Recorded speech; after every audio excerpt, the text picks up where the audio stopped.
इस अनोखी कहानी की शुरुआत तब हुई जब वीरान अटलांटिक ओशन के बीचों बीच एक ब्रिटिश मर्चेंट शिप गुजर रही थी। उसके कैप्टन का ध्यान बहुत दूर खड़ी एक शिप पर गया जो ना ही आगे बढ़ रही थी और ना ही उनके सिग्नल्स का जवाब दे रही थी। करीब जाने पर मालूम पड़ा कि ये शिप वीरान समंदर में अकेली सिर्फ लहरों के सहारे खड़ी थी।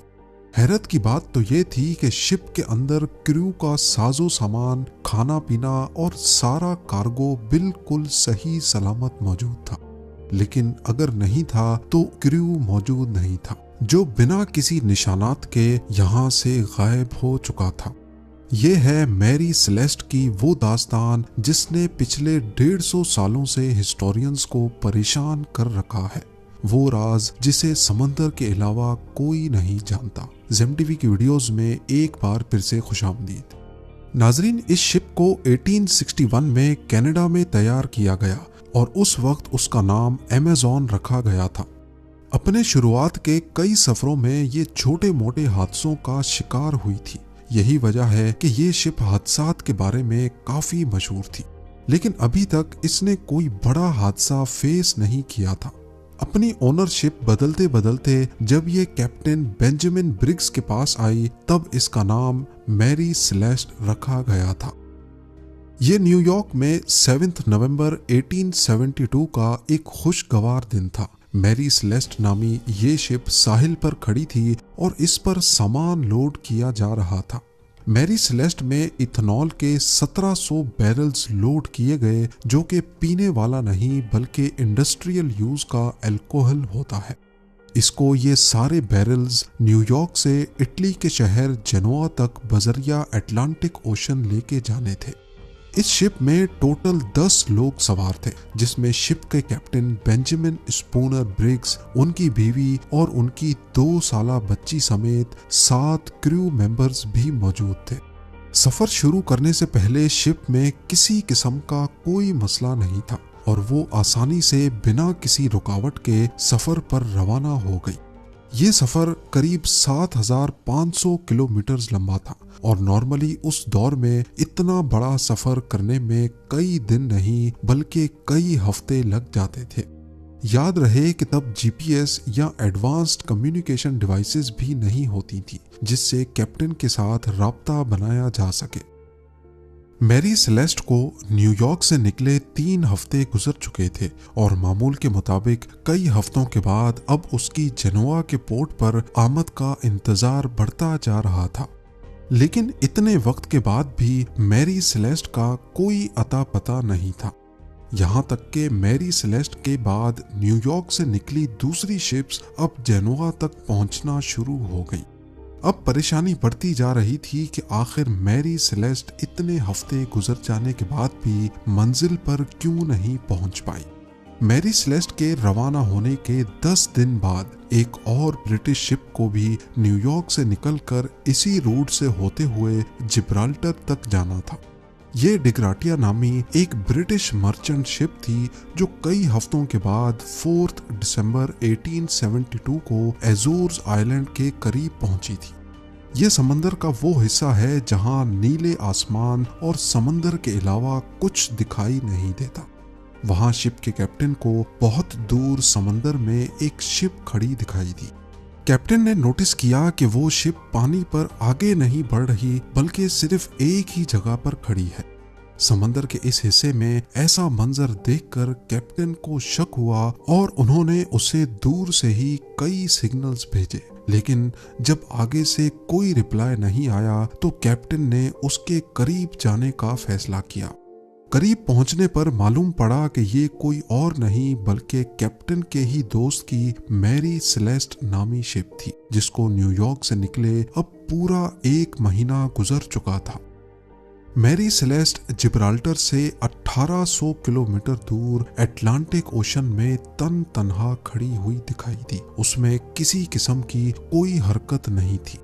डे ग्राटिया के कैप्टन ने अपने क्रू मेंबर्स को मैरी सेलेस्ट में भेजा, जहां वो सब ये देखकर हैरान रह गए कि शिप पर कोई भी मौजूद नहीं है। 1 महीने पहले जो न्यूयॉर्क से 10 लोगों के साथ निकली थी, वो सारे लोग आखिर समंदर के बीचों बीच कहाँ गायब हो गए? यही सवाल अब डेग्रेटिया के कैप्टन को भी खाए जा रहा था। पहले तो उनको लगा कि शायद शिप पर कोई हादसा हुआ है, लेकिन जब उन्होंने मैरी सेलेस्ट का जायजा लिया तो पूरी शिप बिल्कुल सही सलामत मौजूद थी। कैप्टन और उनकी फैमिली का सारा सामान और क्रू मेंबर्स के कपड़े तक भी बिल्कुल अनटच्ड हालत में मौजूद थे। ना सिर्फ इतना, बल्कि जो गुड्स लेकर वो जनोआ तक जा रहे थे वो भी बिल्कुल सही सलामत पड़े थे। यहाँ तक के शिप पर क्रू के लिए खाने का जो स्टॉक पड़ा था वो भी अभी तक वैसे ही मौजूद पड़ा था। थोड़ा और जांच पड़ताल के बाद कैप्टन के रूम से एक लॉग बुक मिली। ये लॉग बुक पहले शिप कैप्टन्स अपने पास रखते थे, जिसमें शिप की मेंटेनेंस और इश्यूज के बारे में लिखा जाता था। उस लॉग बुक में मैरी सेलेस्ट के कैप्टन ने आखिरी एंट्री 25 नवंबर की सुबह 8 बजे की थी, यानी जिस दिन ये शिप इस हालत में पाई गई थी उससे भी 10 दिन पहले।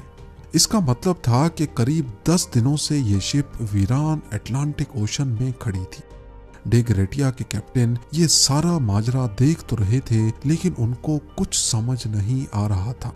इतने में उनकी नजर लाइफ बोट वाले सेक्शन पर पड़ी तो वहां उनको लाइफ बोट नजर नहीं आई।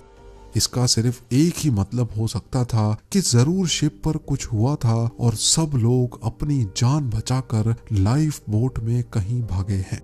कैप्टन के केबिन में नेविगेशन के इंस्ट्रूमेंट्स भी मिसिंग थे और उनके बेड के नीचे एक तलवार अपने कवर में बंद पड़ी हुई पाई गई, जो इस बात की निशानी है कि शिप पर किसी किस्म का हमला नहीं हुआ, वरना तलवार अपने कवर से बाहर होती या फिर वहां मौजूद ही नहीं होती।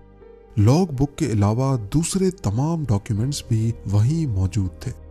एक और चीज नोटिस की गई कि शिप का केबिन हर जगह से गीला था और कई जगहों पर 1.5-2 फुट पानी भी खड़ा था, लेकिन ये इतना नहीं था जो इस साइज की शिप को नुकसान पहुंचा सके। यहाँ आपको बताते चलें कि इंटरनेशनल सैल्वेज लॉ के मुताबिक अगर कोई भी किसी शिप को रेस्क्यू करेगा तो उसको शिप की वैल्यू के हिसाब से रिवॉर्ड दिया जाएगा।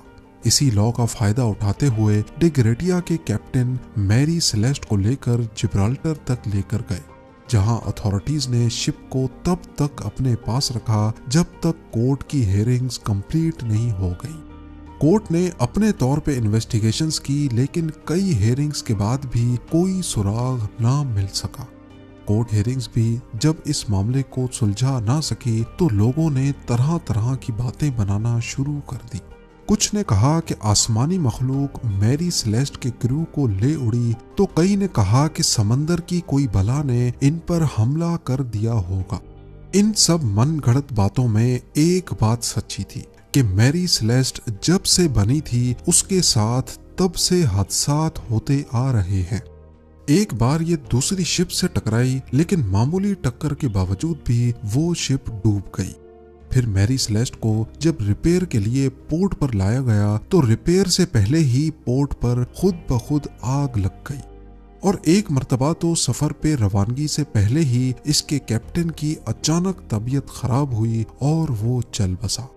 इन सब बातों की वजह से ही अब ऐसा माना जाने लगा कि शायद मैरी सेलेस्ट पर जिनों और आत्माओं का राज है, जिसकी वजह से ये लेटेस्ट हादसा हुआ है। और तब से लेकर मैरी सेलेस्ट को गोस्ट शिप का टाइटल भी दिया जाने लगा। पर असल में उस दिन हुआ क्या था, इसके बारे में कुछ थ्योरीज हैं जिन पर एक एक करके नजर डालते हैं। सबसे पहली थ्योरी गद्दारी के बारे में है। कई लोगों का मानना है कि डेग्रेटिया के कैप्टन ने ही मैरी सेलेस्ट के सारे क्रू मेंबर्स को मारकर सैल्वेज लॉ का रिवॉर्ड पाने के लिए ये सारा ड्रामा रचा है। पर सोचने की बात यह है कि अगर ऐसा होता तो शिप पर कहीं तो खून खराबे के निशानात मौजूद होते। अब या तो डेग्रेटिया ने पीछे कोई सुराग नहीं छोड़ा और सारे निशानात मिटा डाले, या फिर ये थ्योरी ही गलत है। दूसरी थ्योरी बहुत ही इंटरेस्टिंग है। इस थ्योरी में कहा गया है कि शिप पर अल्कोहल के 1700 बैरल्स मौजूद थे, लेकिन जब ये शिप अथॉरिटीज के पास लाई गई तो इनमें से 9 बैरल्स खाली थे। हो सकता है कि अल्कोहल के कुछ बैरल्स में ब्लास्ट हुआ हो, जिसकी वजह से क्रू मेंबर्स लाइफ बोट में बैठकर यहाँ से भाग गए हों। मगर जहां ये बैरल्स मौजूद थे वहां पर ब्लास्ट का या आग लगने का कोई निशान मौजूद नहीं था। तीसरी थ्योरी में ये बात सामने आई कि हो सकता है कि शिप समंदरी तूफान की लपेट में आ गई थी और इसमें पानी भरना शुरू हो गया था। यही चीज देखते हुए कैप्टन ने शिप को एवैक्यूएट करने का फैसला किया और फिर वो सारे छोटी लाइफ बोट में बैठकर भाग गए हों। इतनी छोटी लाइफ बोट समंदरी लहरों का मुकाबला ना कर पाई और सबकी जान ले गई हो। ये थ्योरी काफी हद तक दुरुस्त मालूम होती थी, मगर ये भी बस सिर्फ एक थ्योरी ही थी। थ्योरीज तो बहुत है, मगर कोई एक थ्योरी भी सबूतों के साथ प्रूव नहीं हो सकी। 150 साल से ज्यादा का अरसा गुजर जाने के बावजूद भी इस मिस्ट्री को आज तक सुलझाया नहीं जा सका।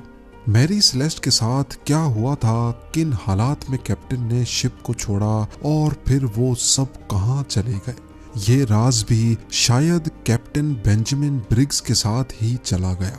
उम्मीद है जेम टीवी की ये वीडियो भी आप लोग भरपूर लाइक और शेयर करेंगे। आप लोगों के प्यार भरे कमेंट्स का बेहद शुक्रिया। मिलते हैं अगली शानदार वीडियो में।